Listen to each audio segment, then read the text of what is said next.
Hello everybody, मेरा इस educational channel पर आप लोगों का बहुत बहुत स्वागत। मैं आज एक बहुत ही महत्वपूर्ण टॉपिक पर वीडियो बनाने जा रहा हूं। आप देखेंगे इसके पहले मैं हेरिडिटी का बहुत सारा वीडियो बना चुके हैं, लेकिन आज मैं हेरिडिटी पार्ट 7 का वीडियो लेकर आया। इस वीडियो में आप देखेंगे कि सेक्स डिटर्मिनेशन, जिसको कहते हैं लिंग निर्धारण, तो लिंग निर्धारण की प्रक्रिया किस प्रकार होती है। तो इसके पहले थोड़ा सा लिंग निर्धारण के इतिहास के बारे में हम जानें। लिंग निर्धारण का शुरुआत सबसे पहले 1891 ईस्वी में 1891 में हैंकिंग नामक वैज्ञानिक जो है इस पर रिसर्च किए। इन्होंने इंसेक्ट फैमिली के 50% मेल के गैमीट के अंदर इन्होंने न्यूक्लियर स्ट्रक्चर देखे। तो चूँकि ये न्यूक्लियर स्ट्रक्चर जो देखे, उनके बारे में इन्होंने केवल इतना ही बता पाया कि 50% जो मेल के स्पर्म में एक न्यूक्लियर स्ट्रक्चर दिखाई देते हैं। परंतु बाद के वैज्ञानिक, जिसमें कि विल्सन नामक एक वैज्ञानिक और स्टीवन नामक वैज्ञानिक, दोनों ने मिल करके 1902 से लेकर 1905 के बीच में इन्होंने उस न्यूक्लियर स्ट्रक्चर का विशेष अध्ययन किए। और उस अध्ययन से इन्होंने पता किया कि ये जो न्यूक्लियर स्ट्रक्चर है वो दरअसल क्रोमोसोम है। और तब से शुरुआत हुआ सेक्स डिटर्मिनेशन को। हम लोग क्रोमोसोम के आधार पर ही सेक्स डिटर्मिनेशन करने लग गए और एक्स क्रोमोसोम, उन्होंने उस क्रोमोसोम का नाम एक्स क्रोमोसोम दिया और एक्स क्रोमोसोम के हिसाब से ही हम लोग क्या करने लग गए, सेक्स डिटर्मिनेशन करने लग गए। तो ये तो हुआ सेक्स डिटर्मिनेशन का इतिहास। अब हम लोग देखें कि आखिर सेक्स डिटर्मिनेशन करने के कौन कौन से तरीके हैं। तो देखिए, यहाँ पे 3 थ्योरी बताया गया है सेक्स डिटर्मिनेशन का। वो पहला थ्योरी क्या है? पहला थ्योरी है क्रोमोसोमल थ्योरी, जिसमें क्रोमोसोम के आधार पर, मतलब उसका क्रोमोसोम का टाइप क्या है, किसी भी जीव का क्रोमोसोम का टाइप क्या है, उसके आधार पर अगर हम लिंग निर्धारण करते हैं, यानी सेक्स डिटर्मिनेशन करते हैं, तो उसको हम लोग क्रोमोसोमल थ्योरी कहते हैं। दूसरा आया इन्वायरमेंटल थ्योरी। इन्वायरमेंटल थ्योरी कहने का मतलब कि क्या सेक्स डिटर्मिनेशन में इन्वायरमेंटल का भी प्रभाव पड़ता है, अर्थात वातावरण का भी प्रभाव पड़ता है, चाहे वो टेम्परेचर हो या दबाव हो या अन्य किसी परिस्थिति में क्या सेक्स डिटर्मिनेशन चेंज हो सकते हैं, अर्थात सेक्स डिटर्मिनेशन हम उसके आधार पर भी कर सकते हैं। तो ये थ्योरी हुआ इन्वायरमेंटल थ्योरी। उसके बाद आया gene balance theory. Genes balance theory के आधार पर भी सेक्स डिटर्मिनेशन के बारे में बताया गया है। लेकिन जो सिलेबस में है, मतलब एनसीईआरटी के जो सिलेबस में है या वेस्ट बंगाल के जो सिलेबस में है, उसमें उन दोनों के बारे में चर्चा नहीं किया गया है। उसमें केवल सेक्स डिटर्मिनेशन जो है किसके आधार पर किया गया है, तो क्रोमोसोम के थ्योरी के आधार पर किया गया है। तो आखिर क्रोमोसोम के आधार पर हम कैसे बता सकते हैं कि किस तरह से हम लिंग निर्धारण कर सकते हैं। तो अब आइए अब हम लोग समझेंगे कि लिंग निर्धारण की जो प्रक्रिया होती है वो क्रोमोसोमल थ्योरी के आधार पर कैसे होते हैं। तो इसके पहले हम ये समझेंगे कि आखिर ये जो क्रोमोसोम होते हैं, अर्थात गैमीट में जो क्रोमोसोम का निर्माण होते हैं, वो किन किन तरह के यहाँ पे गैमीट बनते हैं। तो देखिए, यहाँ पे बताया गया है कि 2 तरह के गैमीट का फॉर्मेशन होता है। सबसे पहली बात है मेल हेट्रोगैमिटी। आप पढ़ेंगे एनसीईआरटी के बुक में कि एक होता है मेल हेट्रोगैमिटी। मेल हेट्रोगैमिटी के अंदर यहाँ देखा गया है कि 2 प्रकार के क्रोमोसोम बनते हैं। एक XX जो कि फीमेल कहलाते हैं और दूसरा XY, ठीक है, जिसमें हेट्रोगैमिट है मेल। तो देखिए, इसका नाम मेल हेट्रोगैमिटी इसलिए रखा गया है क्योंकि यहाँ पे मेल जो है उसके अंदर 2 अलग अलग तरीके के क्रोमोसोम पाए जाते हैं, अर्थात XY क्रोमोसोम पाए जाते हैं। तो XY क्रोमोसोम पाए जाने के कारण ही इसको हम हेट्रोगैमिटी का नाम दिया है। तो XX और XY ये दोनों मेल हेट्रोगैमिटी का ही एग्जाम्पल है।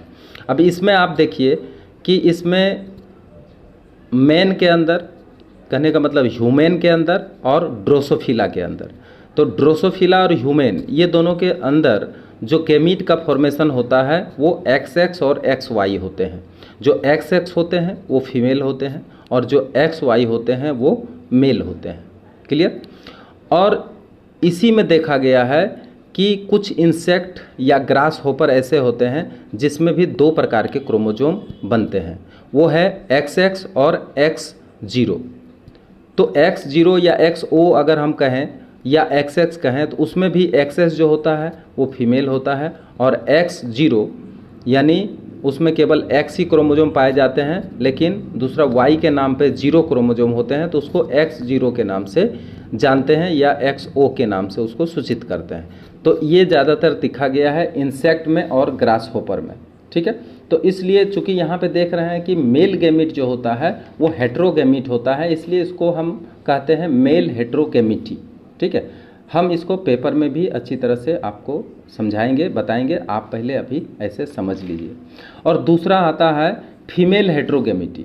फीमेल हेट्रोगैमीटी कहने का मतलब फीमेल के अंदर हेट्रोगैमीट होंगे, है ना। अभी तक तो हम लोग जान रहे हैं कि मेल के अंदर ही हेट्रोगैमीट होते हैं, XY होते हैं, लेकिन आप अभी जानिए कि कुछ जंतुओं में ऐसा भी होता है कि उसमें फीमेल हेट्रोगैमीटी होते हैं, अर्थात फीमेल के अंदर अलग अलग क्रोमोजोम मिलते हैं जिसको फीमेल हेट्रोगैमीटी कहते हैं। इसमें कुछ बर्ड्स आते हैं और फिश आते हैं। ध्यान दीजिए अच्छी तरह से, इसको समझ लीजिए, फिर हम बुक में कॉपी में इसको कराएंगे अच्छी तरह से, पहले आप इसको समझ लीजिए। तो फीमेल हेट्रोगैमीटी का मतलब हुआ कि अगर फीमेल का गैमीट अगर हम देखते हैं तो उसमें क्या होता है कि उसमें आपको हेट्रोगैमीट मिलेंगे, मतलब अलग अलग प्रकृति के 2 गैमीट मिलेंगे। इसमें खास करके बर्ड्स और फिश में देखा गया है कि इसमें ZZ गैमीट होते हैं और ZW गैमीट होते हैं।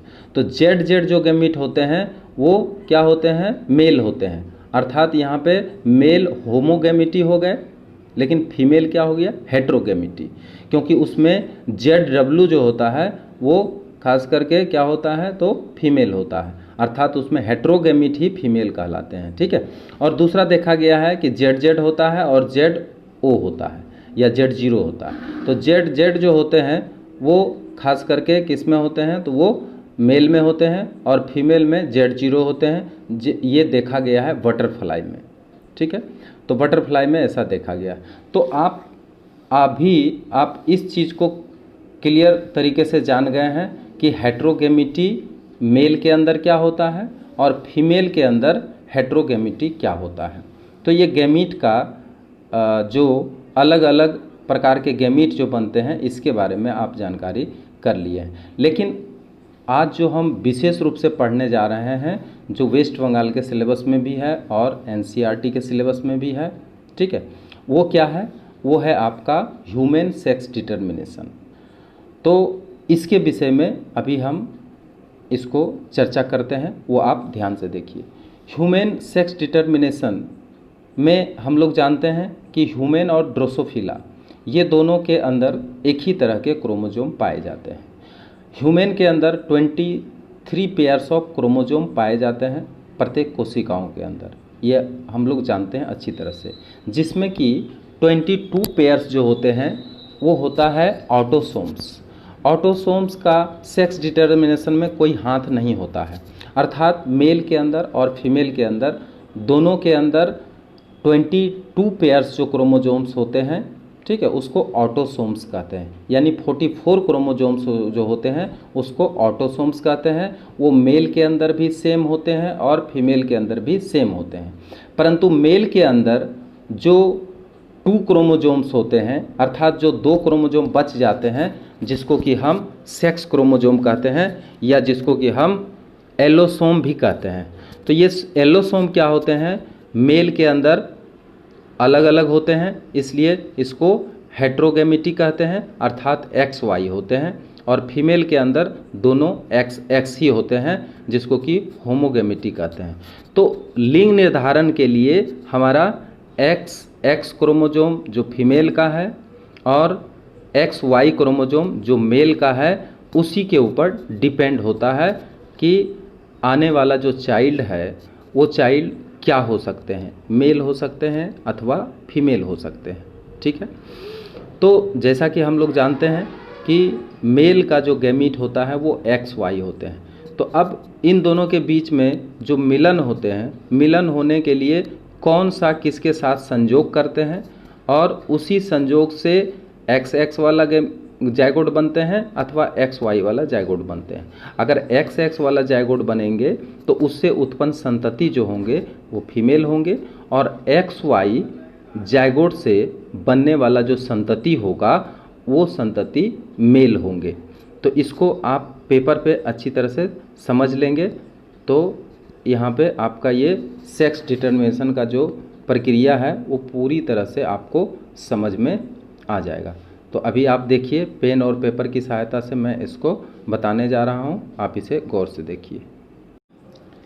तो अभी आप देखिए कि ह्यूमन बीइंग्स में देखा गया है कि टोटल नंबर ऑफ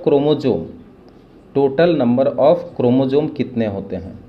क्रोमोजोम कितने होते हैं? 23 पेयर्स होते हैं, ये हम लोग जानते हैं। 23 पेयर्स को हम 46 क्रोमोजोम भी बोलते हैं। ठीक है, अब ये 23rd क्रोमोजोम जो होते हैं उसमें दो तरीके से इस क्रोमोजोम को हम डिवाइड कर सकते हैं। ठीक है, ये दो तरह के क्रोमोजोम में क्या क्या होंगे? 22 पेयर्स जो होंगे, यानी जिसको हम 44 क्रोमोजोम भी कहते हैं, 44 क्रोमोजोम, इसको हम ऑटोसोम कहते हैं।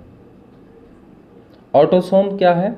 ये हमारे शरीर के कोशिकाएं होते हैं और ये शरीर के जो अंग प्रत्यंग होते हैं, शरीर का जो बॉडी स्ट्रक्चर होते हैं, उसको ये क्या करते हैं? कंट्रोल करते हैं। इसलिए इसमें मेल और फीमेल दोनों में एक ही जैसा होते हैं, ऑटोसोम।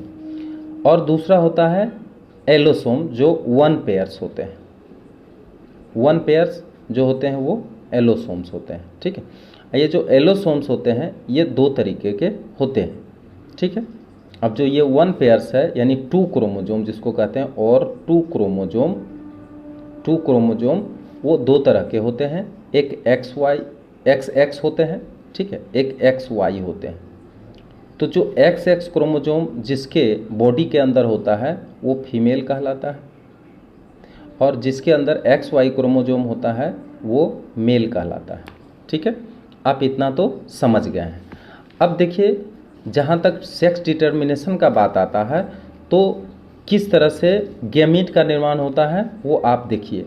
अगर हम एक मेल इधर ले लेते हैं, ठीक है, और इधर फीमेल ले लेते हैं, ठीक है, ये मेल है, इसका संयोग हम फीमेल से करा रहे हैं, अर्थात मेल और फीमेल के बीच में हम हाइब्रिडाइजेशन करा रहे हैं। ये है मेल और ये है फीमेल। ठीक, इसके अंदर आप अगर देखें तो ये पेयर्स में है, इसलिए इसको ऑटोसोम्स को हम AA लिखते हैं। अब प्लस चूँकि मेल है तो यहाँ पे XY क्रोमोजोम होगा, यानी टोटल नंबर ऑफ क्रोमोजोम यहाँ पे कितना देखें? 23 जोड़ा देख लें। ये 22 पेयर्स को हम AA लिख दिए हैं। ठीक है, ये 22 पेयर्स आपको समझ लेना पड़ेगा और ये 1 पेयर्स है XY। ठीक है, उसी तरह से फीमेल में बताइए, ऑटोसोम तो एक ही जैसा होता है तो इसलिए AA होगा, परंतु इसमें फीमेल के अंदर XX क्रोमोजोम होंगे, क्योंकि हम जानते हैं कि फीमेल के अंदर जो एलोसोम्स होते हैं वो होमोजाइगेटिक होते, मतलब होमोगेमिटी होते हैं, और इसलिए तब इसमें XX एक ही तरह के क्रोमोजोम होते हैं। क्लियर? अब इसके अंदर जो गैमीट बनेंगे तो इसमें 2 प्रकार के गैमीट यहाँ पे बनेंगे। ठीक है, अब ये कैसे बनेंगे आप देखिए। चूँकि आधा आधा क्रोमोजोम हम लोग लेंगे तो 22 क्रोमोजोम, ये इसमें 24 क्रोमोजोम है, तो 22 क्रोमोजोम के साथ एक X क्रोमोजोम आएगा, कहने का मतलब A और दूसरा X आएगा। तो इसमें इस तरह के गैमीट बनेंगे और दूसरा में A आएंगे और इसके साथ साथ प्लस बीच में दे देते हैं, A प्लस इसके साथ आ जाएंगे इसमें Y। तो ये दूसरे तरह के गैमीट बनेंगे। तो देखिए यहाँ पे गेमीट भी दो तरह के बन रहे हैं, अर्थात मेल में गेमीट दो तरह के बनते हैं, एक A+X बनेंगे और दूसरा A+Y बनेंगे, ठीक है। उसी तरह से फीमेल के अंदर अगर हम लोग देखते हैं तो फीमेल के अंदर जो गेमीट बनते हैं ये भी ये सेम प्रकृति के होते हैं। कैसे होंगे, देखिए A+ के साथ X आएगा तो दूसरा भी तो A+ के साथ X ही आएगा, अर्थात यहाँ पर क्या होता है, सेम प्रकार के गेमीट बनते हैं, अर्थात होमोगेमिटी इसमें प्राप्त होते हैं। अब देखिए एक दूसरे से जब क्रॉस कराते हैं तो किस तरह से क्रॉस होता है, तो क्या क्या बनते हैं। तो देखिए एक अगर मेल का A+X क्रोमोजोम लें और फीमेल का A+X क्रोमोजोम लें तो A और A कितना हो जाएगा, AA अब प्लस यहाँ पे XX हो जाएंगे। तो ये जो चाइल्ड उत्पन्न होंगे ये आप देख सकते हैं किससे मिल रहा है, मेल से अथवा फीमेल से। तो आप कहेंगे कि ये तो मेल से मिल रहा है, एक मिनट, ये तो फीमेल से मिल रहा है, तो ये जो चाइल्ड होगा ये हो जाएगा आपका फीमेल, ठीक है। दूसरा, इसके साथ अगर दूसरा गेमीट आपस में संयोग करेंगे तो देखिए इसमें क्या बनेंगे, A+XX, ये भी फीमेल हो गया है ना, तो ये भी फीमेल हो गया क्योंकि इसमें भी XX क्रोमोजोम है। परंतु Y के साथ अगर इसका संयोग होता है, ठीक है, तो यहाँ पे जो संयोग होता है तो यहाँ पे बनता है AA प्लस, बताइए इसके साथ अगर इसका संयोग होगा तो XY बन जाएंगे। और ये जो AA और XY बनेगा ये देखिए किसके जैसा मिल रहा है, मेल के जैसा मिल रहा है, तो ये हो जाएगा आपका मेल, ठीक है। और फिर इसका संयोग अगर हम AX से कर देते हैं तब भी आपका आ जाता है AA प्लस XY आ जाता है, अर्थात यहाँ पे ये भी क्या हो जाता है, मेल। तो इसमें हम लोग क्या देखे हैं कि अगर Y का मिलन किसी भी गैमीट यानी फीमेल का किसी भी गैमीट से अगर होता है तो जो चाइल्ड पैदा होते हैं वो मेल चाइल्ड होते हैं।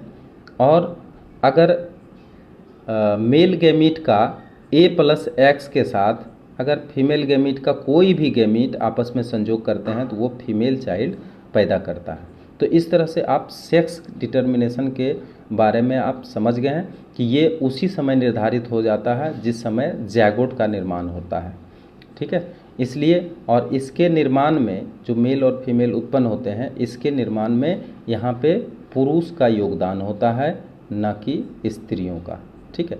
परंतु कुछ कुछ जीव में आप देखेंगे कि स्त्री भी जिम्मेवार होता है, जैसा कि हम बताए फीमेल हेट्रोगेमिटी के बारे में। तो फीमेल हेट्रोगेमिटी में जैसा कि हम बताए कि फीमेल हेट्रोगेमिटी में जो बर्ड्स आते हैं, बर्ड्स के केस में अगर देखें, अच्छा ठीक है, पहले तो ये देख लीजिए कि इसमें पुरुष जो है सेक्स डिटर्मिनेशन में जिम्मेवार होता है किसमें ह्यूमन बींग्स में, ह्यूमन्स एंड ड्रोसोफिला है ना, ये दोनों में कौन से जिम्मेवार होते हैं सेक्स डिटर्मिनेशन में, तो मेल जिम्मेवार होते हैं, मेल होते हैं जिम्मेवार, रिस्पॉन्सिबल होते हैं मेल सेक्स डिटर्मिनेशन में, ठीक है। परंतु कुछ बर्ड्स में अगर हम लोग देखें जैसा कि बताया गया है कि बर्ड्स में क्या होता है, फीमेल हेट्रोगेमिटी होते हैं, तो उसमें क्या होगा, फीमेल जिम्मेवार होगा, female is responsible for sex determination,